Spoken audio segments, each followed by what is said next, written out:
qualifier as also a training warm-up for the World Cup. Aside that, FIFA may opportunity near both friendly matches.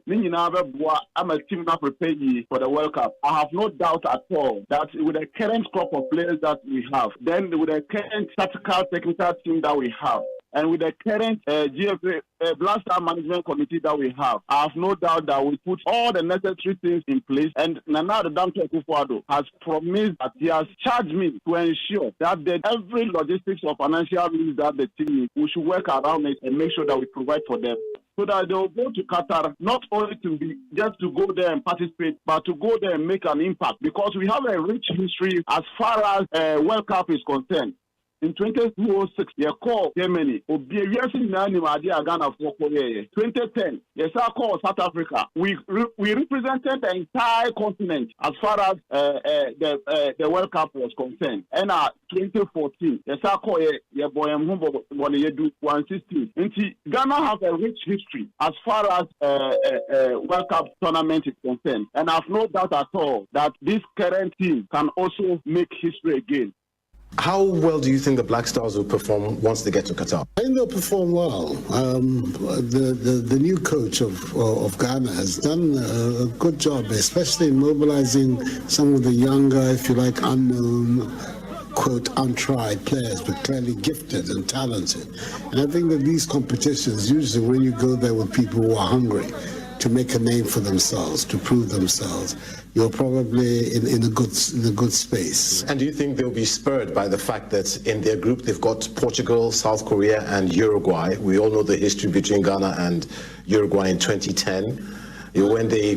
almost made it to the semi-finals. I have no doubt that it will be a motivating factor. They'll all be very conscious of it, and hopefully reverse the results of the 2010 experience. My name is Otto Addo, coach of the Black Stars of Ghana. We are only a few days away from playing our crucial match against our rivals, Nigeria. We all expect Ghana to qualify for the FIFA World Cup in Qatar 2022. But that won't be easy, as we need to do our best to make it to this tournament. The players, the technical team, and the Ghana Football Association are committed to this task. We really want to make ourselves and the nation proud by qualifying for this upcoming World Cup. Matches between Ghana and Nigeria are always difficult, but we believe in our players, we believe in our strategies, and we believe in the unflinching support of all Ghanaians as we go into these two matches. We are Ghana, and we have what it takes to come out victorious. I'm Otto Addo, coach of the Black Stars of Ghana.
Right, yebema obi bia ha ediabo Okoman 97.1 ebredu se yede ene no amwa anase nsem a yabwabwa no ede agudie mu ensem no ede eba no ababedan etifo ene yahwefo uremu a ene being the 11th of November 2022 no na kire se aka ena enkron pepepe on the 9th 9 days pepepe na eneno yeshe Qatar the mundial na se ewo Qatar 2022 World Cup no na eno so eba so ewo wakwan mu ye de ho nsem ni nyina enso ede eba ewo hono mu ye bechi obi bia asa bri no wetumi adwane feed no enso na neoma etumi ay kama ye de ene no Ghana nsem ayaboaboa no ewa agudie mu ana eba ebibre mu ene Europe abrochime mu ana ye de eba na ye ba no ensem awodo na ana ne ye ba behwe onim say the Ghana Premier League match day 6 and also matches no eba so ye the fixtures ni nyina enso ebegu na wehudia eko and dia eba Ghana Football Association led by Oraket ES Okreku enso yetumi is secure a new sponsorship deal with a team ye from Sherry Cars womo eye cars nwejuma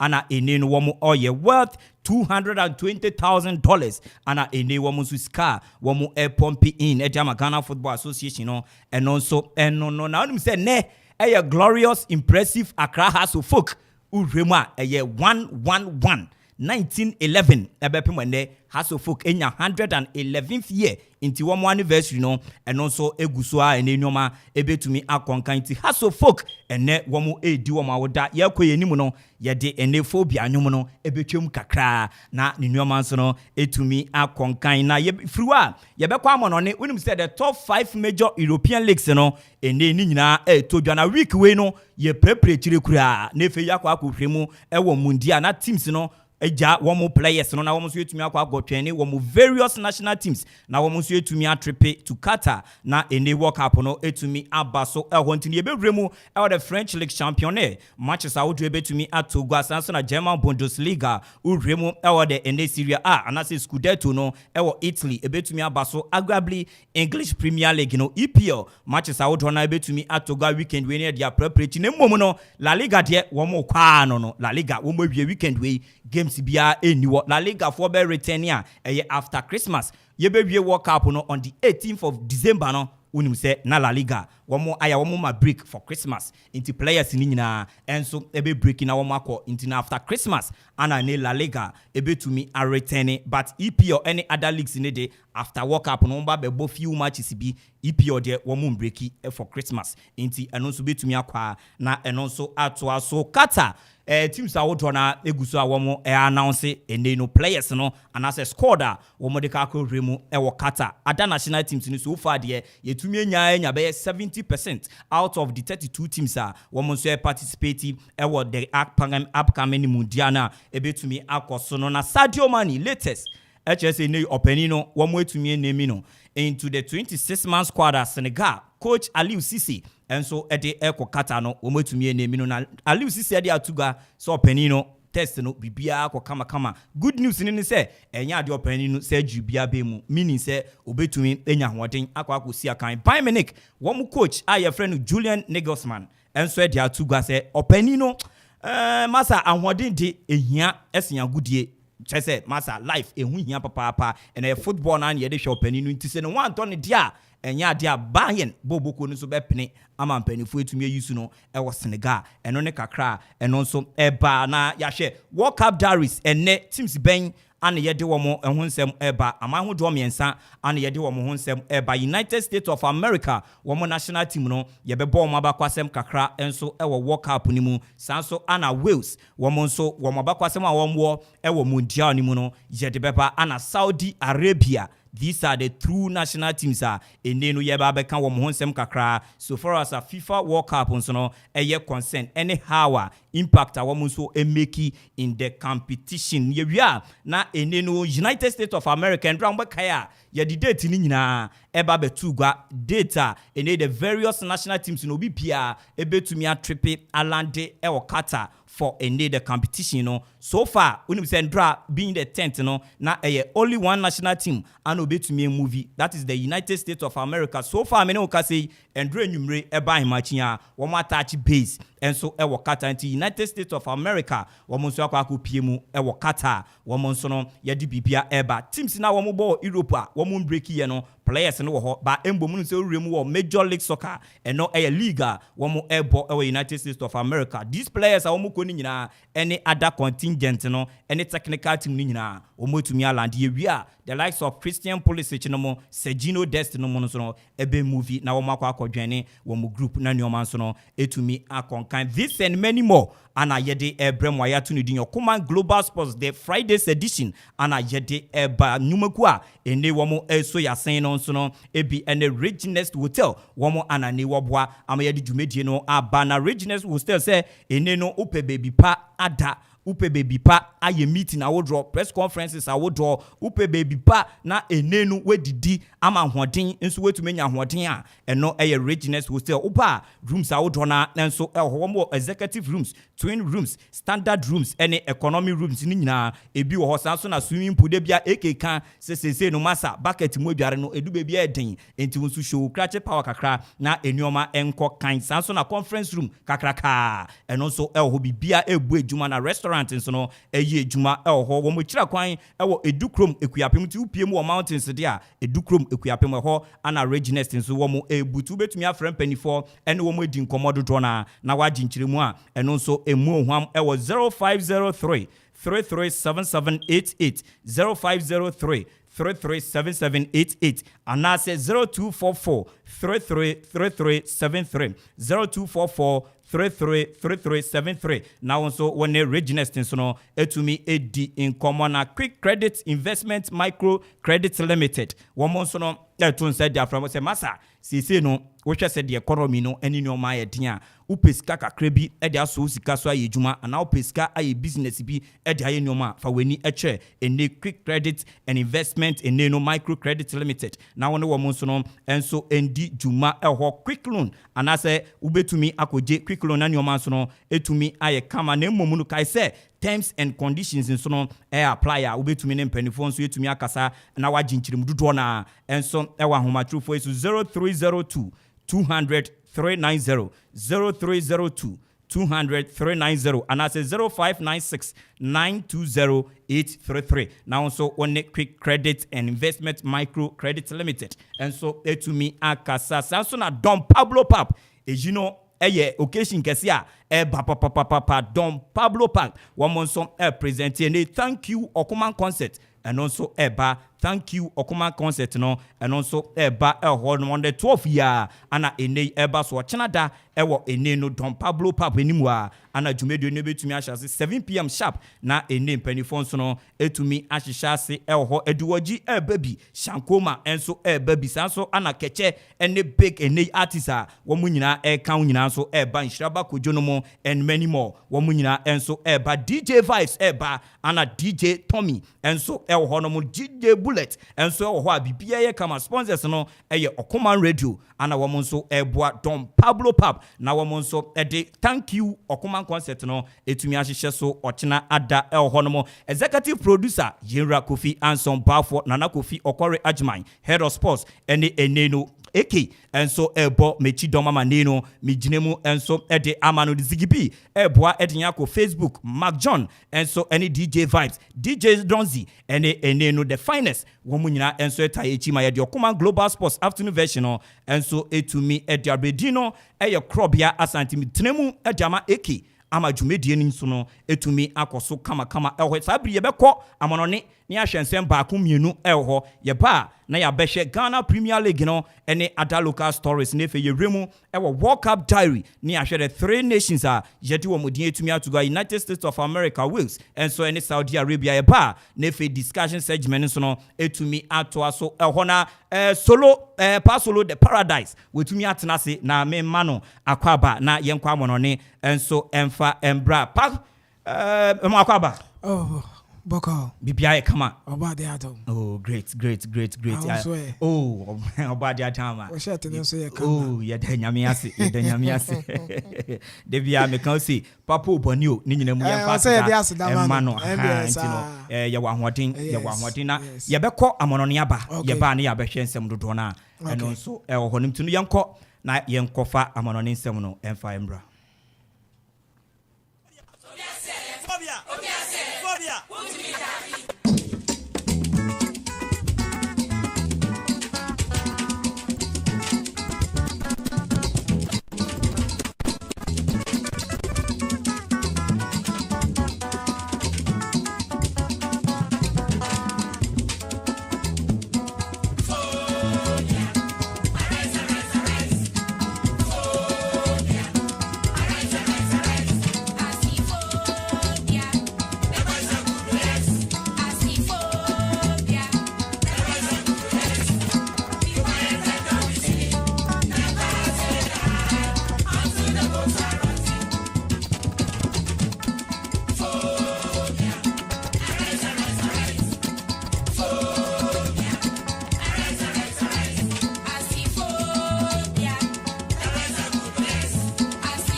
Right, into the special when you want your boy a glorious, impressive Accra House of Folk and easy as I see so 111th anniversary House of Folk and ye papa the oldest living club awomo ebezi ewo man konkron Ghana and I ne womo nyomo womo de and tatania dia mono nsem no and so e de abaye nchekra ye hwe the notable matches and also betumi akoso ewo Europe na ye dini nyina and so etumi dia band udwane o Facebook or Okoman Radio 97.1 sanso na Facebook no and so Okoman Radio 97.1 YouTube nyina jumedie ni so no etwegunti ubedwane na enenu sese radio no yakasa be audio visual awuti no now sanso hwe na onya the clear vivid understanding of the stories yes so ye de band ye betu atomni ahwe the German Bundesliga weekend fixtures awotwa and also betumi atogwa Borussia Mönchengladbach na fie and so any Dortmund so etumi de ahye so sanso na Bayer for Leverkusen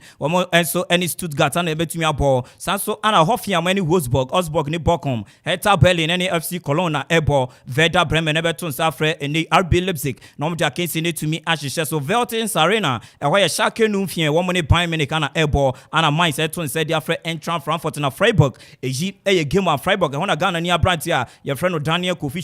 enso etumi esi akan ehwa ne game no enya ade abranti ni betumi esi akan due to no kokakra abranti ni so etumi nya no eno so any fixtures a wodo betumi akoso ewo the German Bundesliga ye de ho sem ni nyina enso e de eba jembre mu ni enhwe the Italian Serie A uremu a match day 15 weekend yi aka che say weekend yi sa leagues we nyina ye breaki ni akwa kuremu ewo World Cup na se Napoli eton safre Udinese Sampdoria any Ochi ne bepo ana Bologna so no eton said their first Sassuolo Atalanta etna Jewish Stadium or Bergamo wamo enso any International de Milan and betumi abo Chievo Verona any Spezia na ebo Monza enso eton safre Salernitana na AS Roma wamo enso any Torino na betumi abo Association Calcio de Milan etna San Siro aton said their Fiorentina Sanso ana Juventus so ewo Turin wamo any Lazio big game and also betumi atogwa weekend ya yede ho nsem ni nyina enso ede eba uremu ewo ene the English Premier League ni mu a matches awodo eno so no ebetumi atogwa going into the weekend after say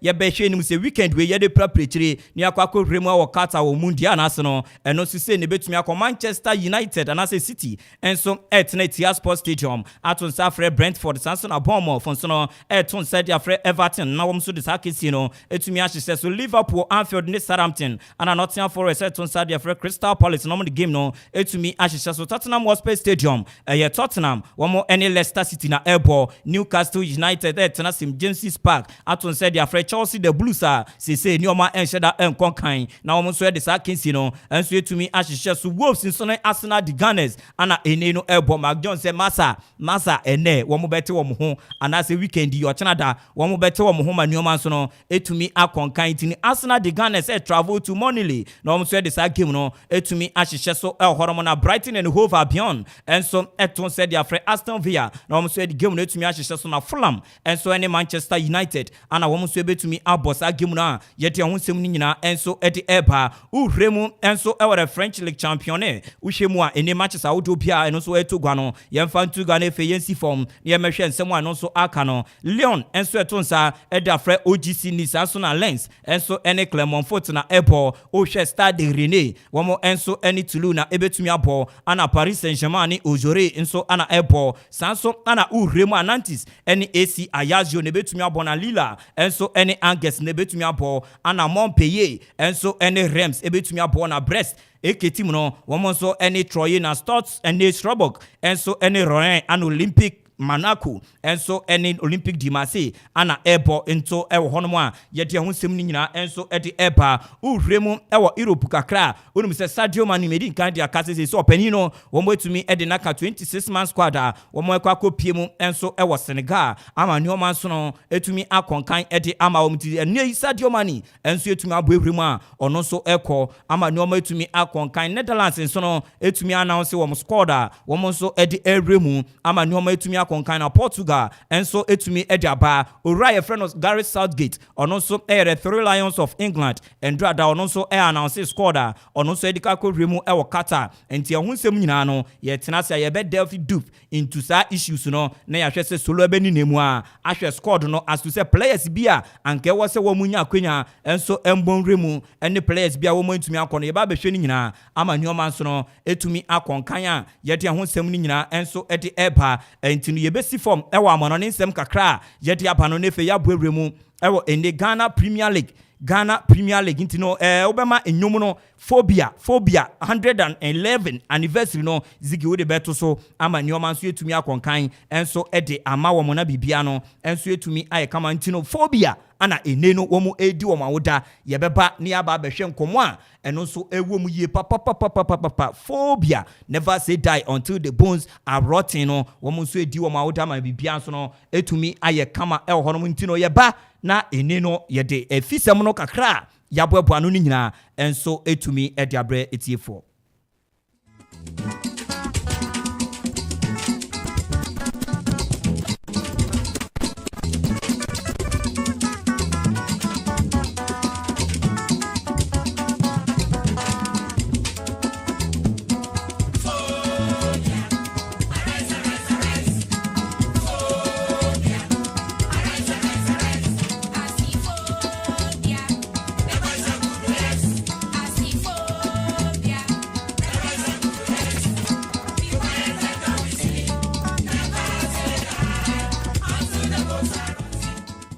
Right, until the bones are rotten. Let's just say phobia. Womo ananeno, womo edi woma odama nyoma nso no etumi akonkan yebevremo Ghana Football Association Uchemu Honoma Ghana Football Association led by Orake TS Okreko and so Endrada etumi announces sponsorship dealer and also esika ewomuno $220,000 ana eneno sika abepiemu hona deal no comprises with nyoma wudobi 1 year deal ana ene ewomu na momu sheriff no ebetumi secure 3 cars womo dema the Ghana Football Association 3 cars womo dema Ghana Football Association sanso ana sika and also Sansombo $100,000 and also Ekanwa Wamo Sanso Edibeboa and also Nekakra a free and dra and Kakra contractor Wamo Sue to me as sign Yebevremo our Ghana Premier League match day 6 Bueno Yeko walk up no Ghana Premier League no etuyemusa ebia debia Ghana World League ne ade anase Ghana e bom match bi womo ne Portugal Uruguay ana South Korea womo qualified womo ko manima na bia ya twentwen so kakra ba league ne de etuyemu ama ne o matumi akonkan match day 6 yenhwe ene se dia fixtures no enso at Lagos City set on side Accra Great Olympics e Elwak Sports Stadium na womo so dia kense ne tumi ahye so ene ya 3 p.m. sharp match no enso betumi aye live na wetumi anya bi ahwe Max TV enso e wo hono a womo betumi eji Tamale City and so etna Tamale Sports Stadium womoni brekum Chelsea and betumi abo honoma and also nena game no eba so 3 p.m. sharp na eno so etumi ahyehyɛ so King Faisal etna ene Babayara Sports Stadium womo eni Kotoku Royals ana ebetumi abo eno so 3 p.m. ene ya ana ebetumi aba so ochina da se netie Mediama SC etna Kumpak womo ne Krobea Asante Kotoko ana ebetumi edi akensi na ahyehyɛ so na ne kwesi ada so matches eno so honi Tamale Sports Stadium no Real Tamale United and so any Eduana FC and betumi Asia Kaino Honomu Bechem United Tonsa Ediafre Accra Lions Nana Fosuji Abo Park and a game betumi Akosunsu Atraman and so Tonsa Ediafre Dreams FC and so Krumna Enino Omo to me the sa game no etumi Abaso na Sunday nimwa game back we betumi Akoso Samates and so Tonsa Ediafre Bibiani Go Stars na omo so the sa game no etumi ahyehyɛ so na glorious impressive Accra House of Folk birthday team womo so beton sa Fred Karela ewa Accra Sports Stadium na omo so de sa game no etumi ahyehyɛ so 3 p.m. sharp Sunday na sa game no enso etumi abaso a yede ho nsɛm ni nyina enso ede eba so far aha na brema kwan ma yede tidbit ni nyina amanone ene efisɛm ni nyina nso no etumi ediesi yebewremu kakra na yakɔ akɔhwɛ ende no World Cup Diaries no World Cup Diaries no nti wobɛtwene Okoman Radio 97.1 Facebook sanso ana YouTube no enso your Okoman Radio 97.1 na ene wahwɛ sɛ de nneɔma nso no ebesi akɔ kakra ɛhɔnom na yɛ hwɛ ase a yɛbɛkɔ akɔwremu ɛwɔ boboko anaso ɔman a yɛfrɛ mo ene United States of America womo ana ne ye hwe womo ho asem kakra enso edi abantini zigi ebe provide nyoma ni nyina enso wo Facebook ama nyoma nso no etumi akonkan na United States of America no womo nso etumi ebo bewremu ewo ene FIFA say administration FIFA no womo bewremu ewo ho a confederation no womo buy no the year 1916 ana wɔn nso etumi buy na kyerɛ sɛ wɔn akyɛ yie papaapa 1916 ana wɔn nso etumi buy a wɔn nso etumi ɛba bɛboa ama nneɛma nso no etumi ɛkɔ nkan ɛwɔ hɔ nom saa nso ana ene wure mu a wɔn nickname ɛyɛ the Stars and Stripes. The Stars and Stripes and any woman nickname woman also a different association a United States Soccer Federation and no any woman association name woman so a cry confederation woman a wasano a CONCACAF Confederation a ho ana neno woman so a war ana woman was sub confederation who say that nafu North America Football Union ehwana woman so no e base honomo head coach or the woman eba World Cup Greek Buster ono no de woman ba ama nyoma etumi akonkan ehona uhwemu a most caps abrantia wetu si akan do na enso de ama wo no abrantia no ye friend Kobe Jones 164 games and otumi ebo edema US national team no 164 games and otumi ebo edema US national team no top scorer Clint Dempsey into ube se ne picture enso eda hono ma enyoma konkan wo hono ne picture enso eda ho pa Clint Dempsey ono anane no ohwe nim se nyoma nso no ebetumi akonkan ede ama US inti oye former player wetumi a record 57 goals ana ono nso etumi ahye wo mu home stadium no various na chese wo mu ni baby ba ko a wo mu esi akan ho na FIFA code USA wo mu FIFA code no de USA na ana ne wo mu de na wo mu colors no obedwan ni Facebook na wo hu wo mu colors no white first color no wo ma hu fasuo no white ana second color no so no blue ama nyoma so no etumi akonkan wo mo currency FIFA ranking so 16th ana wo mo the highest wo mo etumi place 4th April 2006 ana wo mo koda wana wo mo lowest kra no enso 35 eno 2012 ana wo mo tumi koda wo mo first international game wo mo tumi boy no Sweden wo mo ko share Sweden by 3-2 1916 ana sa game we etumi so United States of America 3, Sweden 2. Biggest winner womotumenya United States of America 8, Barbados 0. And no womunya natural full 2008 and as our biggest victory no ekwadema womo biggest defeat United States of America omanga wetumia shetia wondo do pa Norway 11 United States of America 0 1948 6 August and as our game no etumi ekoso history our World Cup mu kakra no say netie appearance no womo etumi akọ 11th time and maiden edition and I say the competition's inception etumi course Uruguay 1930 the maiden edition no womo tumi ebovre mu enso ekoye nyoma kakra womo place third womo share Yugoslavia third and fourth womo so place third honomo enti eno so 1930 team no zigidi beto so 1930 United States of America womo scored womo di kovre mu World Cup no eno na nei eda ho ehu papa ama nyoma so etumi ekonkan womo best womo nya World Cup appearance mu no so no 1930 hwa womo to so third womo share Yugoslavia eno so ene kakra United States of America yede womo nsem no so no etumi ede abayenko Wales national team no ni yankwohwe wo so won abakwasem kakra eno so koso Wales national football team sana dino yede efre wo the Welsh sana ye from wo nickname no the Dragons eno ni wo nickname association no Football Association of Wales na chese FAW utwanitia FAW FAW eno so eno no confederation wo UEFA wo base Europe head coach ode wo kono Rob Page or a former player and so edema team no nti we say Rob Page or no so edawo Wales wo coach no or that screen so a enyoman so no konkan na captain or the wo kono Gareth Frank Bale formerly of my team or friend Real Madrid or no na captain or the wo all-time top scorer and so Gary Bale 40 goals and a brand need to me share 40 goals out of 108 appearance and a way to me make the ama Gary Bale 40 goals top scorer and so ede Emma Womona most caps player will make appearance dropper Chris Gunter or no 108 and I say 109 nature say Gary Bale 108 and Chris Gunter 109 nature say Gary Bale one appearance per no so to me catch up na bibie to me come home stadium no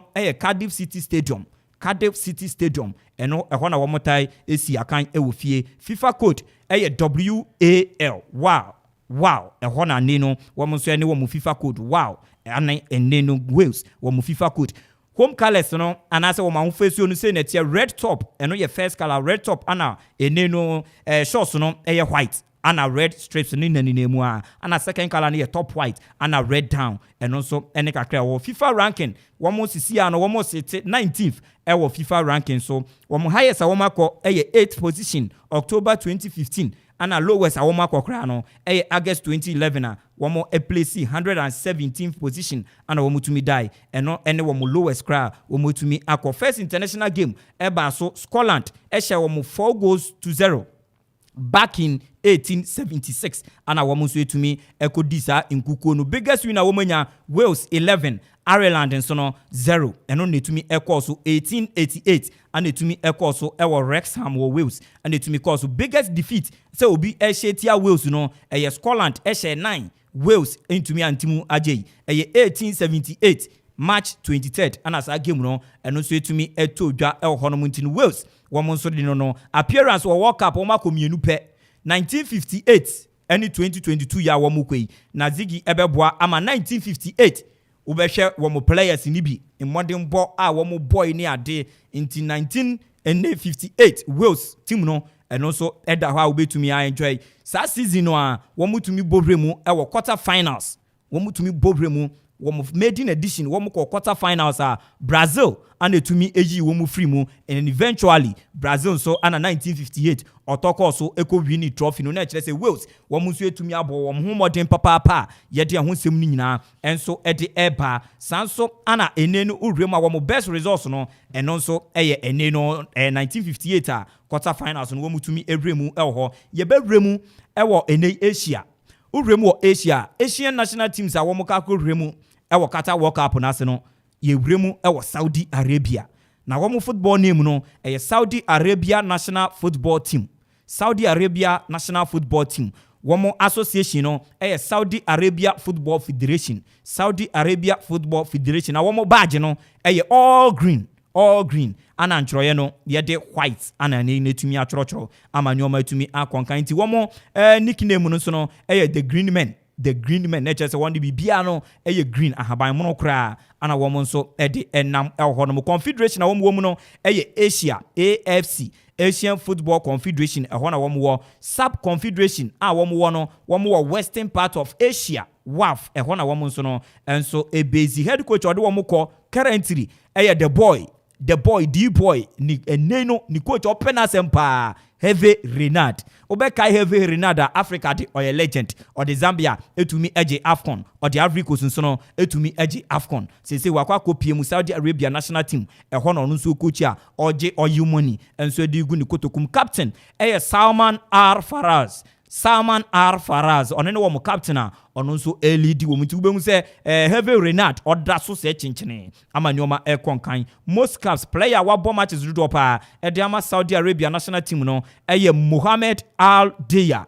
178 matches ana wetumi abo de ama top scorer no Majid Abdullah 72 goals ana ono nso etumi ahye wo top scorer Saudi Arabia inti ubemu se daso na wehu sa abrenu nika pampin na nso gina so a enyoma nso no etumi ekonkan wo stadium no various wo mo nhye da ni baby baako ai na wo mu si akan FIFA code KSA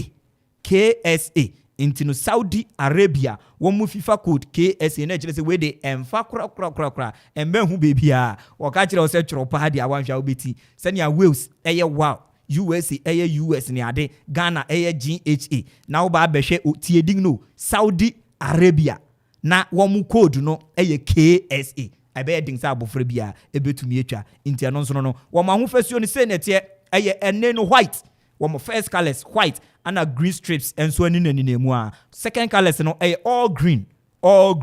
top down any host nyina all green Womo FIFA ranking sisia no currently womo FIFA ranking no 51st ho na womo da 51st ana womo da we no nyina etwa Ghana mobo nanso no ye be fan sa 51st womo highest womo tumi place 21st July 2004 ana womo tumi place no 21st wo FIFA ranking so womo lowest say womo anya de kra wo FIFA ranking so no 126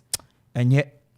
December 2012 natural nche kra enye kra enso emfa ma Saudi Arabia honoma ye de ho nsem ni nyina enso ede eba na ye besi unse wo ma yade pa Wales wo ma yade World Cup se wo motumi akoma nsia na che se wo ma kosen Ghana kra na mom confederation na wo mu ne de efo Asia de efo one kata no mo ne ade na ebode a efo pa nti wo betumi akobia nsia first no 1994 nti Ziggy de beto so 1994 team no mmere mankasani ana wo mu gyina so a ebinom anon femfema ese masa Asia fidi wo mo hwana no nwi ehu papa nti na brema kwan ama yede ene kata Dari no enso ebetumi aba kind courtesy Richness Hotel say enebra ene fiada eyiyo no bekoso amanfo ebeye wedding awodro na ni nyina ntonkosi no eye oba bebi a obeda ene ade emfre wobusuani bia se masa dina sese mode nka nche egum no momprepremu ma me masa oba ntontom kwa ene ntatia ne mmo bi ne ba be ha wadwen bebebi piska kakra fa bebremu ewe edukrom ekuapem oba wo se wohwehwe Richness Hotel oba rooms no yenim se bia sese Ghana economy no sede yete no bebi o mompani betuma dan enyan ho ana me Krobea Asante me so betuma da nti no wo ma chichemu ama abedu lowest ne akuta bia enti ne your executive rooms na unza ehon so ho twin rooms no de ehu eke dango pepa twin rooms okor oye pe no so de akọ na ne o metumi akonkan standard rooms eno so ewo ana economy rooms eno so o wense okofru plane na wako abruchiri anase wutukan akọ bebi a saa na plane atio economy ne de nintino economy rooms eno so eho ukotena business a na kire se wo high class uba economy a na kire se uti plane mu na so eni o manfa etisani asabi bia kakra nti eno so no swimming pool eho kakra aka kire mu se masa bucket mo dware no ehu enye a free ball na so se a time ona nso etwa na ne o ma etumi akonkan nti sesei no eya wonso gwaripu kakra na wonso no masa ye gagai na ne o ma ntumi enkonkan conference room se ene no pe bebia ye conference pa o pese wo ye meeting ka si chenchirinche mu ye bribi address issues bi ni ade a sesei ne ye hwe da no ne ye hwe ni mu asanka budget finance minister ba be kan budget ya Ken Oforiata yewura wo mo beba na wo mo hwe nim say this time wo ma kan won kran sa yehu mfaso bia nti wo mo de beba ekuapem na nka wo makowrem wo Richness Hotel na wo makwa kan ene budget no wo conference room wo eno de asumdwe bibia ku mountains wo wia na wo mo sen tutu akopi mu won kran na bibia etumi aye kama restaurant wo ho ubei enyefe na wo beda ho na wo sore a wakopa eduan wo bebia di wo besan be nanti aba bedan na eduan na twe wo ho restaurant eduan papa nti endi sebio honoma eduane na wudi no we awu se udidi wo faako BBC a we hu bebi a udidi nkodidi wa ha nkodidi wa nkwan fokofra na mfa sumbubu ya enkobo bia edukrom ekuapem ana wo mo ubetumi afrem panifo no wo modi nkomo 0503 337788 0503 337788 0244 333373 0244 333373 eno ahoma wodo a ubetumi afre Richness Hotel na enyoma nso no etumi akonkan quick credit wo mo nso eguso a se bra kakra wo bia ukura Ghana card utumi ba na obejeska kakra enso edikoye wejuma ama nyoma nso no etumi ekonkan edema na bibia nso no etumi kama sanso na Don Pablo Pap you china de ya Don Pablo Pap Okoman thank you concert baso thank you concert baso Okoman baso DJ Sinode Bubruja DJ Vibes ojinemu sana DJ Tommy DJ Bullet wo mu nyina eninemu a inshiraba kojo wo mu nyina bebonyom sanso ana ashankoma eduoji eduoji chechefracha so kaisa nyumun wo mu nyina eba amani ma etumi akonka menko pa solo paradise wo na ene yenhwe nsem kakra de eguo no ye behwe yenhwe ye wo barely 20 minutes ni ye de wie solo the first 5 minutes no squad no eba Sadio Mane wo mo include no enso e wo Senegal national team no mu Monday ye beba no na ye de Ghana squad no 26 man squad no so ye de ba other European matters ye remu ye bo the final games ewo Europe the top 5 major European leagues ye bo na fe ye the season no etumi a choke na yakomondi anaba eho me ma 5 minutes ye ba na fe ye ba behwe efisem no so kakra me da se wie ma minchia etiefo a 80 Okoman Radio 97.1 na omo san so share yen so Facebook obi a onko ho no oma no ho ya ha no nko Facebook na fe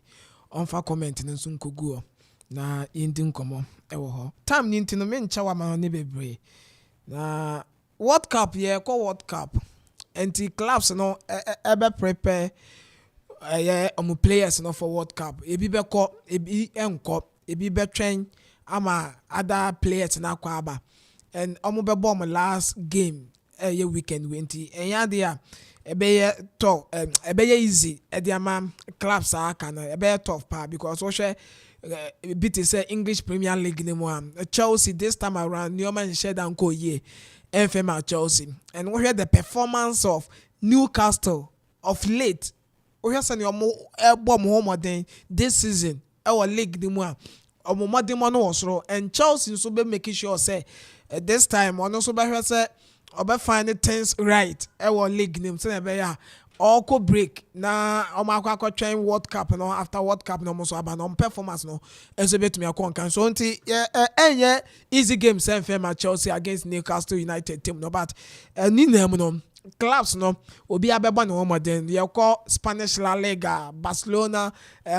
Real Madrid o man dominated this time around Barca league table no and sign a year call World Cup ninti ye ba saying ne become and ye ko German Bundesliga saying and no ma be see akọ e dey afa clubs no obi abe making sure say obenya points no na o dey akọ break nti top 5 European leagues no this weekend na ya dia matches ebe koso ho no ebe ye easy game kra obi abe bo ne ho den enso e wo ho no and member England wo squad no emu kakra ye ko goalkeepers na ye 3 goalkeepers and Gareth Southgate pick Jordan Pickford from Everton and of fact Nick Pope Newcastle Aaron Ramsdale free Arsenal 3 goalkeepers we omu deserve say omo by England call up name no be here can say Dean Henderson ye then na coach and the Gareth Southgate and for Dean Henderson and Famba ye heard Dean Henderson last season the performance na ya dia e was sure the performance last season no na e was sure oba Manchester United because of goalkeeper David De Gea nti na be difficult e the man say obenya number 1 spot no enso etumi afa our United team no enso yem ansa na o masan na call loan okwa san kwa akobo adwuma but we have 3 goalkeepers coach Gareth Southgate epic na make us Jordan Pickford onone omo number 1 goalkeeper our 3 Lions of England omo team name and Nick Pope we have seen Newcastle performing now top 4 omo wuram our league ni mu a ne modimono ya dia ebo Newcastle and afi Arsenal so goalkeeper ni dia Aaron Ramsdale on also here Arsenal performance no more that league table no happen pemu a ne modimono ya dia no so konkan defenders Trent Alexander-Arnold Liverpool Conor Cody Everton and afi Abrante ndi dia Tottenham Hotspur Harry Maguire Manchester United Luke Shaw Man United John Stones Man City and afi Kieran Trippier Newcastle Kyle Walker Manchester City and Ben White Arsenal side defenders way near ya kakra ne say yanya Chelsea Abrante and the Reece James because Chelsea set up ni man say you can play about one me pen as some Chelsea Reece James or you be a no more demon was soro one e ba ne say you defend here obe defend the amount or join the attack na on also boa Emma attackers no etumi ehye goal so we attacker now position hu yie now Reece James pull out bar obehye goals and otumi hye goals ankasa and so enti na the modern no sanko beka 3 Lions of England team ne we betumi about due to injury nti Reece James antumi amba I think say no enche dan ye problem yes Southgate obi a or a 3-back system no and UC yes. And always be an Osu Kyle Walker Maguire and John Stones as one more 3-back yes. Kieran Trippier take the left full back yes. Then most of the times Abrante Freno Alexander Arnold and you name him say Arnold so in terms of surging forward or yes. Very very efficient the efficiency up front more dangerous than that of Reece James so I think say having Kyle Walker in the squad and so as to say obetumi aye fit in time no I think say no so ne we kakra problem kakra but yes ade anka yes but Krobea wo hwe what steady Trent Alexander-Arnold oko England the performance our club side no to national team is different on to me performing send your performing well Liverpool yes on to me performing for England sir send your performing well Liverpool no and to me say me your coach and I can be coaching England yes between Reece James and Arnold and can me choose Reece James ahead of Arnold. Despite say Arnold in terms of experience yes. and how dangerous he is, you know, yes. in a team, you know. Yes. If you say national shirt, you know, and on shirt. To be what, sir? Oh, okay. Akoya say Ghana, Jordan Ayew, Crystal Palace, Jordan Ayew, Ghana. So what I say, Jordan Ayew, Crystal Palace, Jordan Ayew, Ghana. Yes. Osha Palace shirt now, or you different. Oba Ghana, no better national team no shirt now, or you different. Sana Trent Alexander-Arnold dey na kwakoye Arnold edu baby a Liverpool team no nde je nipa mienu so e wo mu se na Mohamed Salah she go e wo mu se Abrante and dey Sadio Mane she go but na Liverpool team no Trent Alexander-Arnold and Andre Robertson no na no mu ye adwuma ni na